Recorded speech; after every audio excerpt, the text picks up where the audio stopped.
And we're back on the Hampton Road Show. Kids say the darndest things, and so do grown-ups. And even though there's that old rhyme that says, sticks and stones will break my bones, but names will never hurt me, it's not necessarily true, especially when it comes to that parent-child relationship. Joining us now from Hampton Healthy Families Partnership is Paris Harris. She's a family support worker to talk about how you can love your child with words and what to do when those inevitable, not-so-shining moments happen to do the repair work. Thanks for being with us on the Hampton Road Show.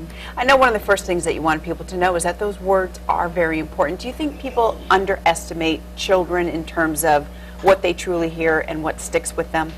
Yes, all the time, because so often people just say whatever and they really don't think about the ramifications, but words do hurt. And when you're a child and you listen to those words and you listen to them continuously, they can be very detrimental to your self-worth, to your self-concept, just to your self-esteem. So you always want to make sure whenever you're talking to children that those words are positive, encouraging, and nurturing, so that you will get the best positive result.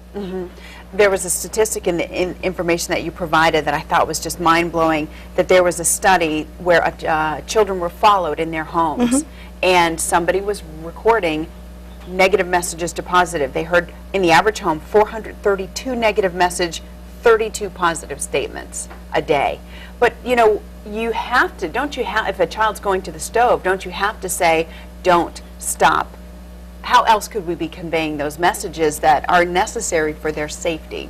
Well, yes, you can do, yes, don't leave that alone, stop doing that, but that so often becomes the language. Sure. Let's do this instead of that. Let's try this instead of that. Let's do this together. Because kids are just curious creatures. They always want to do what you don't want them to do. And your mind can't ignore a don't. So if somebody says, don't do this, of course they're going to want to do it. And so for parents, it becomes, don't do that, leave that alone, stop doing that, get off that, don't touch that. But instead, you can just create an environment that's nurturing so that you don't have as many don't do, leave that alone, by actually safety proofing as far as what you mentioned. Sure. Just as far as safety proofing so that there is not an opportunity or the environment is not right for them to touch things that they shouldn't touch. Or I want you to sit instead of don't stand in the chair. I want you to sit down. Exactly. So it's just all about reframing it. Yeah. So what about those times, and inevitably there are those times as parents where maybe you lose your temper and you know that you said something hurtful. What's the best thing to do afterward? Do you move on like it didn't happen? Do you be extra nice? Or do you address it? Is it okay to apologize to a child? You need to address it because kids need to learn how to make amends. They need to know how to say, oops, I made a mistake.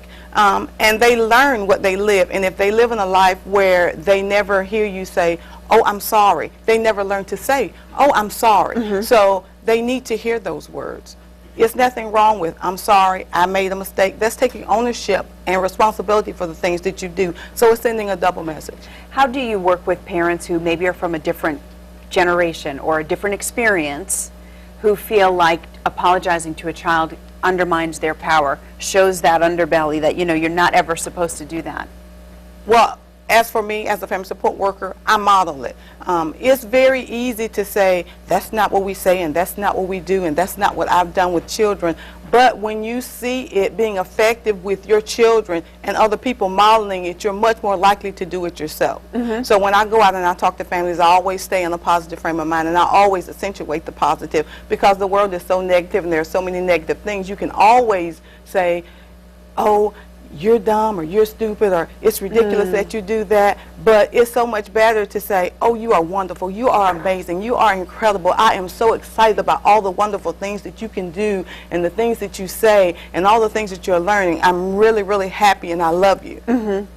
So if you hear, I'm happy, I love you, all those things all the time, that'll cancel out